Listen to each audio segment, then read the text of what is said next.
त्यांनी जी press conference घेतली आणि आयजींनी जी घेतली, मी ती प्रेस कॉन्फरन्स आत्ता बघितलेली आहे।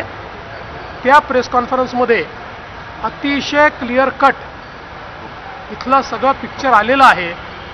आणि आता प्रश्न हे निर्माण झाले आहे, 10 किलोचा गोटा हा जर विंडशील्डवर मारला, विंडशील्ड तुटली का नाही? 10 किलोचा गोटा पडला तर साधी बोनेटला स्क्रॅच देखील का आली नाही? हा पहिला सवाल आहे। दुसरा, एकच गोटा आतमध्ये दिसलाय, हा गोटा मागची जी काच आहे ती फोडून मारलेला आहे। आता मागच्या काचेतून म्हणजे मागचा जो व्यक्ती बसतो तिथल्या काचेतून जर दगड मारला तर तो मागे लागायला पाहिजे, तो समोर कसा लागला? अशा प्रकारचा दगड तर फक्त रजनीकांतच्या पिक्चरमध्ये फेकला जाऊ शकतो की मागून फेकला, तो असा गोल घुमून समोर येऊन डोक्याला लागला। आणि मग एवढा 1 किलोचा दगड लागला तर नुसते ॲब्रेशन्स का आहेत?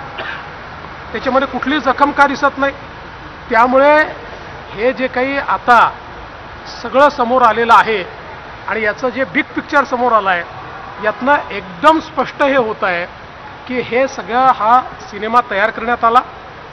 आपण किंवा आपला मुलगा हारतोय, निवडणुकीत पराभव समोर दिसतोय, याकरता अशा प्रकारची स्टोरी तयार करण्यात आली, भाजपला बदनाम करण्याचा प्रयत्न करण्यात आला। आणि यात दुर्दैव हे आहे की अशा प्रकारच्या स्टोरीला काल माननीय पवार साहेबांसहित सर्वांनी जाणीवपूर्वक इको